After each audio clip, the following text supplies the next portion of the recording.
नमस्कार प्यारे बच्चों। अब हम पाठ 11 यानी गणित का एक वो पोर्शन जिसको कि मेंसुरेशन यानी क्षेत्रमिति कहते हैं, गणना वाला है पूरा ही। और इसमें जो आकृतियां आपको सिलेबस में है वो सारी थ्री डायमेंशनल यानी त्रिविमीय आकृतियां हैं। आइए शुरुआत करते हैं हम पहली आकृति शंकु से, क्योंकि इस शंकु से पहले त्रिविमीय आकृतियां तीन आप कक्षा 8 में पढ़ चुके हैं। आपने वहां पर घन, घनाभ और बेलन, ये तीन आकृतियां वहां पढ़ चुके हैं आप। तो चौथी आकृति से हम शुरू करते हैं शंकु। पहले शंकु से रूबरू होता है कि शंकु होता क्या है। प्यारे बच्चों, शंकु के लिए मैं बोर्ड पे एक चित्र बना रहा हूं और आप लोग खुद पहचानना वो किस चीज का है। आप लोग बाजार में या फिर चौपाटी में घूमने जाते हैं तो इस तरह की आकृति के अंदर आइसक्रीम भर के बड़े आराम से आप लोग खाते हो। तो ये जो आकृति आपको दिख रही है यहां से लेके यहां तक की, ये आकृति जो है शंकु कहलाती है। शंकु में एक टेक्निकल टर्म आती है लंबवृत्तीय शंकु। लंबवृत्तीय क्या होता है पहले उसकी बात कर लेते हैं। लंबवृत्तीय का मतलब है कि शंकु जो बनाया आपने, ये आकृति जो है, इस शंकु में जो इसकी जो ऊंचाई है वो आधार की त्रिज्या के साथ अगर 90 डिग्री का कोण बनाएगी तो आप इसको लंबवृत्तीय शंकु कहेंगे, अदरवाइज नहीं कहेंगे। वैसे आपके सिलेबस में शंकु शब्द आ रहा है, इसका मतलब आप यही समझेंगे कि वो लंबवृत्तीय शंकु है। यदि इसके अलावा कोई और शंकु होगा तो आपको कहा जाएगा। कुछ अलग तरह के शंकुओं से आपको रूबरू कराता हूं मैं। जैसे ये एक शंकु बनाया मैंने, अब ये भी शंकु है, परंतु आपको स्पष्ट दिख रहा है कि आधार की जो त्रिज्या है वो और ऊंचाई है वो दोनों के बीच में 90 डिग्री का कोण नहीं बन रहा है, तो इसको आप लंबवृत्तीय शंकु नहीं कहेंगे। ठीक है, चलिए अपन पहले फॉर्मूला इजाद करते हैं कि इसमें किस किस तरह के फॉर्मूले हैं और फॉर्मूले में क्या क्या टेक्निकल टर्म आ रही हैं। फॉर्मूले को अपन समझते हैं। फॉर्मूला समझने के लिए आपको पहले शंकु की जो मूलभूत इसकी इकाइयां हैं यानी किसको क्या कहते हैं उससे पहले रूबरू होते हैं। आइए अपन इस तरफ का ये चित्र लेते हैं। इस चित्र में आपको दिख रहा है कि शंकु का जो नीचे आधार है, ये आधार एक वृत्त है और साथ ही जो OA है, ये OA इसकी ऊंचाई कहलाएगी और OA जो है वो OB के साथ 90 डिग्री का कोण बना रहा है, इसकी वजह से आप इसको लंबवृत्तीय शंकु कहते हैं। साथ ही साथ ये जो AB जो है, ये AB जो इसका शंकु का जो बाहरी कोना है, ये बाहरी कोना जो है तिरछा है और तिरछे की वजह से इसको भी है ऊंचाई का पार्ट ही, ये भी शंकु की हाइट में अपना योगदान देता है। चूंकि ये तिरछा है तो इसको आप तिर्यक ऊंचाई कहेंगे। तो सारी टर्म लिख रहा हूं, यहां पर L जो है वो होगी तिर्यक ऊंचाई। साथ ही साथ यहां पर जो आधार है, आधार की त्रिज्या जो OB है वो स्मॉल r, तो इस r को कहेंगे अपन आधार की त्रिज्या या शंकु की त्रिज्या, आधार की त्रिज्या। और ये जो OA है इसको बोलेंगे हम शंकु की ऊंचाई। प्यारे बच्चों गौर से देखना आप, जो H है इसको हमने केवल ऊंचाई कहा है और L को हमने तिर्यक ऊंचाई कहा है। हिंदी में तिर्यक का मतलब होता है तिरछा। तो आपको स्पष्ट दिख रहा है कि जो AB जो भुजा है, मैं भुजा यूं कह रहा हूं, सिर्फ त्रिभुज के रेफरेंस में कह रहा हूं। त्रिभुज आपको AOB जो दिख रहा है उसमें AB भुजा है वो झुकी हुई है, इसलिए आप इसको तिर्यक ऊंचाई कहेंगे। और OA जो है वो आधार से 90 डिग्री का कोण बना रहा है, इसलिए आप इसको ऊंचाई कहेंगे और आधार की त्रिज्या स्मॉल r आपको दिख ही रही है। तीनों चूंकि समकोण त्रिभुज बना रही है तो पाइथागोरस प्रमेय इसमें अच्छे से लगेगी। और अगर आप पाइथागोरस प्रमेय लगाएंगे तो आपको स्पष्ट दिख रहा है कि L स्क्वायर बराबर R square plus H square होगा। किससे लिखा ये हमने लिखा पाइथागोरस प्रमेय, यानी कि कर्ण स्क्वायर बराबर आधार स्क्वायर प्लस लंब स्क्वायर लगा के ये लिखा। और ये आपके लिए महत्वपूर्ण फॉर्मूला आ गया। ये जो तीनों आधारभूत इकाइयां हैं शंकु की, उनके अंदर स्विच करना है। स्विच करने का मतलब, मान लो आपको इन तीन में से कोई भी दो दे रखी और तीसरी निकालनी है तो आप इस फॉर्मूले को काम में लेंगे। चलिए हम सबसे पहले शंकु का फॉर्मूला निकालते हैं। शंकु का वक्र पृष्ठीय क्षेत्रफल, वक्र पृष्ठीय क्षेत्रफल। वक्र पृष्ठीय क्षेत्रफल के लिए आपको स्क्रीन के बीच में ये जो रंग बिरंगा चित्र दिख रहा है ये शंकु का। आइए इससे समझते हैं कि शंकु का वक्र पृष्ठीय क्षेत्रफल कैसे निकालते हैं। यहां पर मैं जो शंकु ले रहा हूं वो शंकु, इसका वक्र पृष्ठीय पार्ट का मतलब हुआ ये जो आपके सामने ये जो हिस्सा बना रहा हूं मैं, इस शंकु का ये वाला हिस्सा, यानी ये जो इस तरह से तिरछा हिस्सा है, ये केवल ये जो टर्न हो रहा है इसमें आधार की जो वृत्तीय आकृति है वो शामिल नहीं है। तो ये जो केवल टर्न वाला हिस्सा जो कि आपके हाथ में आइसक्रीम का कोन होता है, आप कोन को जहां से पकड़ते हो, होल्ड करते हो, वो होता है इसका वक्र पृष्ठीय क्षेत्रफल। अपन सिर्फ इसकी बात कर रहे हैं। तो इसके लिए क्या किया कि आप अपने आइसक्रीम का कोन को दिमाग में रखिए। आइसक्रीम के कोन के जो हर एक बाहरी हिस्से के अंदर तिर्यक ऊंचाई आ रही है, उसको बहुत बारीक बारीक छोटे छोटे त्रिभुजों में हमने काट लिया। और वो बहुत बारीक बारीक त्रिभुज, या स्क्रीन के ऊपर मैंने कुछ त्रिभुज बनाए उन बारीक त्रिभुजों में से। यहाँ मैं बारीक क्यों कह रहा हूँ, क्योंकि आप जब बहुत बारीक त्रिभुजों में काटेंगे, त्रिभुज की जो दो आकृतियां होंगी, दो जो भुजाएं होंगी, वो तो आपको चलो स्पष्ट मिल जाएगी, परंतु जो तीसरी होगी, जो ऊपर वाले वृत्त यानी सर्किल का हिस्सा होगा, वो थोड़ी टर्न होती हुई दिखेगी। क्योंकि वो टर्न होगी तो आप त्रिभुज नहीं मिलेगा आपको। तो उसको त्रिभुज बनाने के लिए मैं बहुत बारीक कह रहा हूं। बहुत बारीक मतलब इतना छोटा कि उसको हम एक सीधी रेखा मान सकते हैं। इसलिए ये त्रिभुज ए बी सी और त्रिभुज ए सी डी और ए डी ई और इस तरह से बहुत सारे त्रिभुजों में हमने इस पूरे शंकु के वक्र पृष्ठीय हिस्से को काट लिया। हमें जब वापस वक्र पृष्ठीय क्षेत्रफल निकालना है तो इन सारे त्रिभुजों का क्षेत्रफल हम जोड़ेंगे, और इन त्रिभुजों का क्षेत्रफल जोड़ेंगे तो जोड़ने के लिए हम क्या कॉन्सेप्ट काम में लेंगे। आप सभी को पता है कि त्रिभुजों का क्षेत्रफल हम निकालते हैं 1/2 आधार गुणा ऊंचाई। वैसे हमने पिछले पाठ में हीरो का सूत्र भी पढ़ा है, परंतु यहां पर अपन 1/2 इंटू आधार गुणा ऊंचाई काम में लेंगे। चलिए लेते, यहां पर काम में ले रहा हूं मैं 1/2 गुणा आधार और गुणा ऊंचाई। यहां पर हर एक त्रिभुज जो होगा, उस प्रत्येक त्रिभुज की ऊंचाई तो है, वो जो शंकु की जो तीर्य ऊंचाई L के बराबर, ये हमेशा ऊंचाई का रोल प्ले करेगी, तो इसकी जगह अपने ऊंचाई की जगह L लिख दिया। और आधार ये आपको B1 B2 B3 इस तरह से गोल चलते जाएंगे, ये सारे अनंत तक, मतलब बहुत बारीक बारीक बहुत सारे ये B1 B2 मिलेंगे। परंतु हमको पता है इन सारे B को हम जोड़ेंगे तो ये पूरा एक वृत्ताकार आकृति लेगा। तो सारे B का जो योगफल है वो इस वृत्त की परिधि के बराबर आएगा। तो यहाँ पर आधार की जगह हम लिखेंगे B1 plus B2 plus B3, ये लगातार चलता रहेगा। जितने भी टुकड़े आप करेंगे सारे टुकड़ों का योगफल करेंगे। योगफल के बाद आप अगली स्टेप में लिखेंगे 1/2 ये जो त्रिभुज बनाया, त्रिभुज की ऊंचाई L, और यहाँ पर सारे B, चूंकि ये वृत्त के परिधि के हिस्से हैं तो इन सब का योगफल वापस वृत्त की परिधि के बराबर आएगा। और वृत्त की परिधि का सूत्र होता है 2πr। तो प्यारे बच्चों, आप यहाँ पर 2 से 2 कैंसिल करेंगे और कैंसिल करने के बाद आपको फॉर्मूला मिल गया πrl, और यही फॉर्मूला शंकु का वक्र पृष्ठीय क्षेत्रफल होता है। ठीक है, तो फॉर्मूला की लिस्ट में हमने पहला नंबर फॉर्मूला लिखा ये। अब दूसरे नंबर का फॉर्मूला लिखते हैं, शंकु का वक्र पृष्ठीय क्षेत्रफल। वक्र पृष्ठीय क्षेत्रफल ये मिल गया, अभी जस्ट हमने सिद्ध किया है, निकाला है πrl। अब एक और फॉर्मूला हम निकालते हैं, शंकु का संपूर्ण पृष्ठीय क्षेत्रफल। संपूर्ण पृष्ठीय क्षेत्रफल, आइए पहले समझते हैं कि संपूर्ण पृष्ठीय क्षेत्रफल कैसे निकलता है। आपने वापस आप उसी आइसक्रीम के कोन को, जिसको आपने अपने हाथ में होल्ड करके रखा, जिसका तीखा कोना नीचे की तरफ और ऊपर एक वृत्ताकार सरफेस है। जब आप इस शंकु का संपूर्ण पृष्ठीय क्षेत्रफल निकालेंगे तो आपको ऊपर वाले वृत्त को ढकना पड़ेगा, और ढकने के लिए आप उस वृत्त के बराबर क्षेत्रफल का एक गोल आकृति लाके उसके ऊपर चिपकाएंगे। जब यूं ही चिपकाएंगे आपका शंकु पूरी तरह से पैक हो गया, और पूरी तरह से पैक होते ही वो संपूर्ण पृष्ठीय क्षेत्रफल की कैटेगरी में आ गया। तो हम जानते हैं कि संपूर्ण पृष्ठीय में वक्र पृष्ठ यानी जो बीच वाला कर्व्ड हिस्सा है, जो मुड़ा हुआ हिस्सा जो आपने हाथ में होल्ड कर रखा है, वो तो आएगा ही आएगा, साथ में ऊपर एक वृत्त भी आएगा। तो आप इनको इस तरह से ऐड करेंगे, यानी πrl तो आएगा ही आएगा, और ऊपर का एक वृत्त एक्स्ट्रा आएगा, और एक वृत्त का क्षेत्रफल क्या होता है, πr²। इसलिए संपूर्ण पृष्ठीय क्षेत्रफल अगर शंकु का निकालता है तो उसका सूत्र होता है πrl प्लस πr²। पहले बच्चों, आपको जब ये बेलन पढ़ा है तो बेलन में आपको याद होगा, बेलन में ऊपर और नीचे 2 वृत्त होते हैं, तो वहां पर प्लस 2πr² लिखा था आपने, किसके, बेलन के वक्र पृष्ठीय क्षेत्रफल के साथ में। बेलन का वक्र पृष्ठीय क्षेत्रफल आपको याद होगा 2πrh लिखा था, तो 2πrh के साथ में हमने 2πr² जोड़ा था, क्योंकि वहां पर ऊपर और नीचे 2 वृत्त थे। चूंकि शंकु में यहाँ पर एक ही वृत्त है, आपको दिख रहा है स्पष्ट इस चित्र में एक ही वृत्त है, तो इसलिए आप एक बार πr² जोड़ेंगे।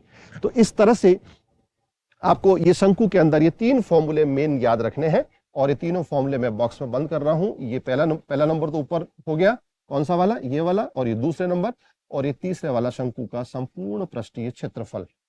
इन तीनों प्रश्नों पर हमारी पहली प्रश्नावली 11.1 हल करेंगे। आइए हम प्रश्नावली के कुछ सवाल लेते हैं। सामने आपको 11.1 प्रश्नावली का तीसरा प्रश्न दिख रहा है। आइए पहले प्रश्न को समझते हैं।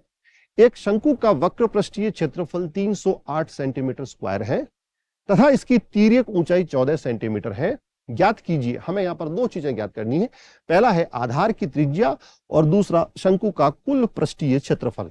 प्यारे बच्चों, ये जब मेंसुरेशन यानी क्षेत्रमिति के सवाल आपके सामने जब भी आते हैं, तो आप सवाल के अंदर से वो इंफॉर्मेशन, वो सूचनाएं एकत्रित कीजिए जो कि फॉर्मूले के अंदर हमको जरूरत पड़ती है। तो पहले हम फॉर्मूला लिखें यहाँ पर कि कौन कौन से फॉर्मूला यहाँ पर अप्लाई होंगे।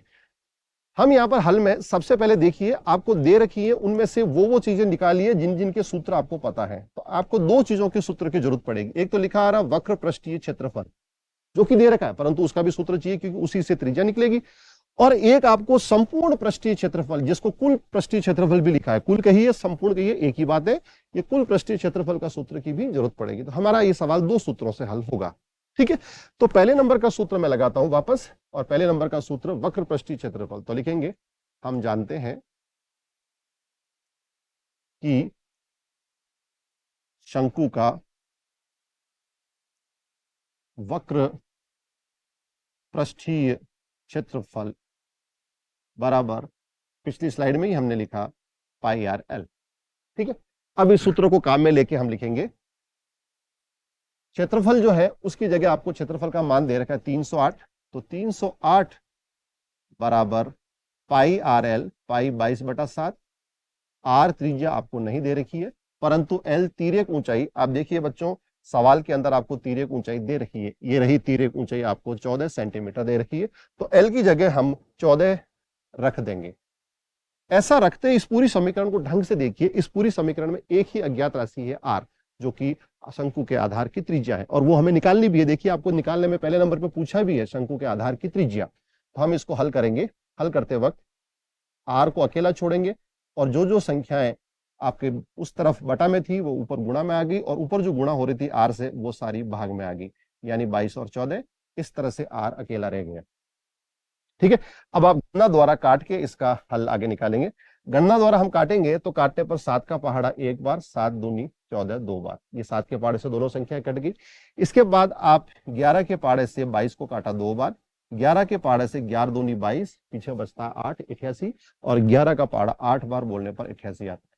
इसके बाद ये 2 और 2 का गुणा 4, और ये 4 जो है ऊपर 28 को भाग देगा। तो प्यारे बच्चों आपको पता है कि 28 को जब 4 से भाग देते हैं तो कितना आता है, 7 सेंटीमीटर। यानी आपका पहला उत्तर आ गया कि उस शंकु के आधार की त्रिज्या जो है वो 7 सेंटीमीटर आ गई।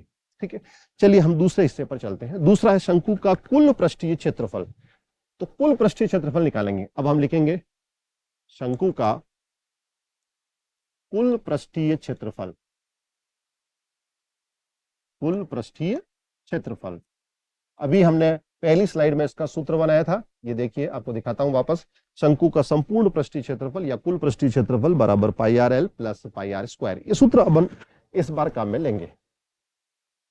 ठीक है, pi r l plus pi r square. अब इसमें जो जानकारी आपको चाहिए वो सारी जानकारी आपको देखिए सेकंड नंबर स्लाइड में पड़ी है। इसमें हमें एल चाहिएगा, एल आपको सवाल में दे रखा है 14। इसमें हमें आर की जरूरत पड़ेगी, आर आई यानी आधार की त्रिज्या, जो कि हम निकाल चुके हैं 7। ये दोनों अपन मान इस वाली स्लाइड में फॉर्मूले के अंदर रख देंगे। चलिए रखते हैं। मान रखते वक्त हम पाई का मान 22/7 लिखा, साथ ही आपको आर का मान यानी कि 7 लिखा, और एल जो है वो 14 रखा।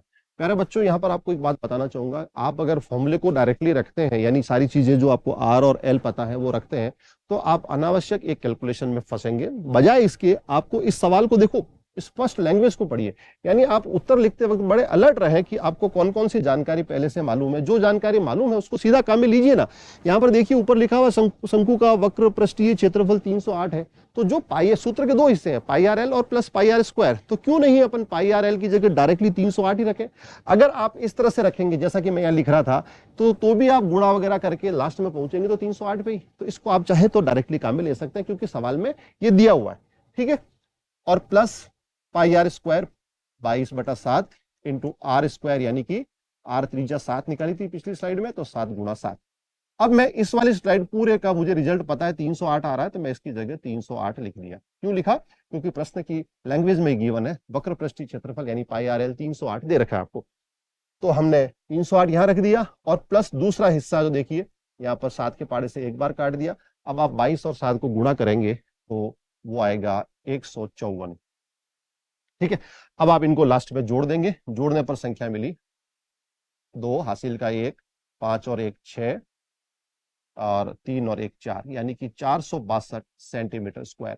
प्यारे बच्चों, एक यहाँ पर ध्यान रखें, इस प्रश्नावली में विशेषतर मेंसुरेशन में आप जब उत्तर लिखें तो उत्तर में मात्रक का बड़ा ध्यान रखें। यहाँ पर देखो कैलकुलेशन में मैंने सेंटीमीटर स्क्वायर लगाया, एक उत्तर, आपके दो उत्तर थे, दोनों उत्तर को मैं आपको वापस रूबरू कराऊं कि ये उत्तर जो है, इस वाले उत्तर में हमने 462 के पीछे सेंटीमीटर स्क्वायर लिखा। पिछली स्लाइड में देखिए हमने त्रिज्या निकाली तो मैंने केवल 7 के पीछे सेंटीमीटर लगाया। आपको बड़ा अलर्ट रहना है, त्रिज्या जो है वो 1 विमी होती है, इसलिए वहां पर केवल सेंटीमीटर आएगा। क्षेत्रफल जो है वो द्विविमीय होता है, यानी 2 डायमेंशन में अपन निकालते हैं, इसलिए सेंटीमीटर के ऊपर घात 2 है। अगर किसी सवालों में आपको आयतन की जरूरत पड़ती है तो आयतन त्रिविमीय है, तो वहां पर घात में 3 आएगा। मात्रकों का बड़ा ध्यान रखें। इस तरह से हमारा ये तीसरे सवाल का हल आपके सामने है। ठीक है, उम्मीद करता हूं समझ में आया होगा। सीधा सीधा था, सूत्र लगाया और अपने उत्तर निकाला। चलिए एक सवाल और लेते हैं हम इसी प्रश्नावली का, और ये है प्रश्न संख्या 6। प्रश्न संख्या 6 को समझते हैं। शंकु के आधार की आकार की, शंकु के आकार, वैसे आप अपने किताब में देखेंगे तो किताब में यहाँ आधार लिखा हुआ है, जबकि ये टेक्निकल टर्म आएगी आकार। शंकु के आकार की एक गुंबज की तिर्यक ऊंचाई और आधार व्यास क्रमशः आपको दे रखा है। प्यारे बच्चों, यहाँ आधार की त्रिज्या देके आधार का व्यास दिया है, तो आपको अलर्ट रखे, बिल्कुल दिमाग में रखना है। चूंकि व्यास दे रखा है तो हम आधा करके त्रिज्या निकालेंगे, क्योंकि आधार जो है वो सूत्र में, व्यास जो है, आधार का जो व्यास है वो सूत्र में काम में नहीं आता है, त्रिज्या काम में आती है। तो हम इसका आधा कर देंगे, यानी कि ये जो 14 है वो आधा होकर 7 हो जाएगा। आगे पढ़ते हैं। इसके वक्र पृष्ठ पर 210 रुपए प्रति 100 मीटर स्क्वायर की दर से सफेदी कराने का खर्चा अपने को निकालना है। गुंबज है, और गुंबज जो आप लोग किस आकृति का है, कैसा है, अपने को उसमें नहीं सोचना है। वैसे आप मंदिरों में जाते हैं तो गुंबज जो है ऊपर अर्ध गोलाकार भी दिखता है, परंतु इस सवाल में स्पष्ट कहा है हमको शंकु के आकार का, तो हम शंकु के आकार के गुंबज पे जाएंगे। ठीक है, अब आप शंकु के आकार के गुंबज को आप दिमाग में लाइए। यूं समझिए कि आइसक्रीम के कोन को जो है उल्टा रख दिया, उल्टा रखेंगे तो वो गुंबज की आकृति होगी। उस पर आप कलर कराएंगे बाहर की सरफेस के ऊपर, और बाहर की जो पूरी सरफेस है उसको हम क्या बोलेंगे, वक्र पृष्ठ या संपूर्ण पृष्ठ।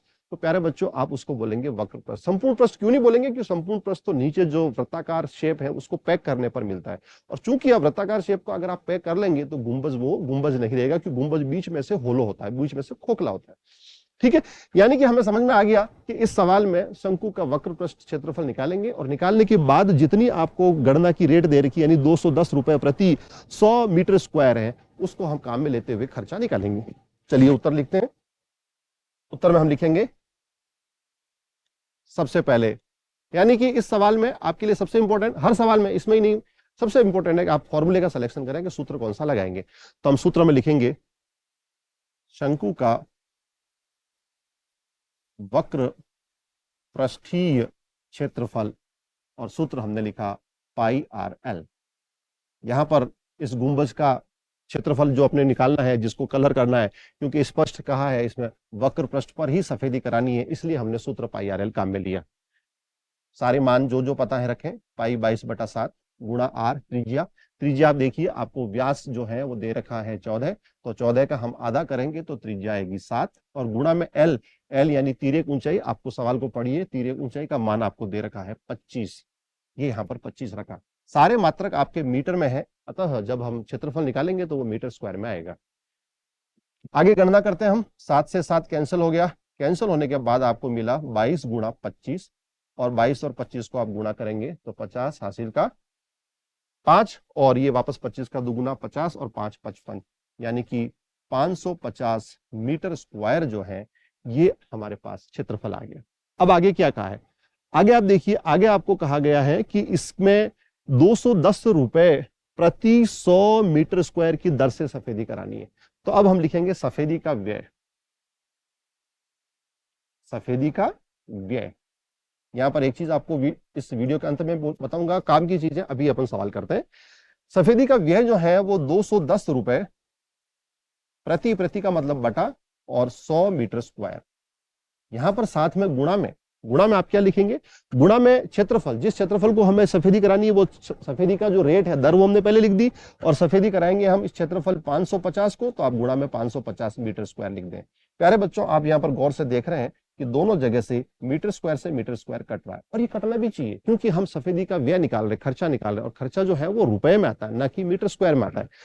अब आप यहाँ पर मात्रक जो जो जीरो आपके कैंसिल हो रहे हैं, उन जीरो को आप कट कर लीजिए।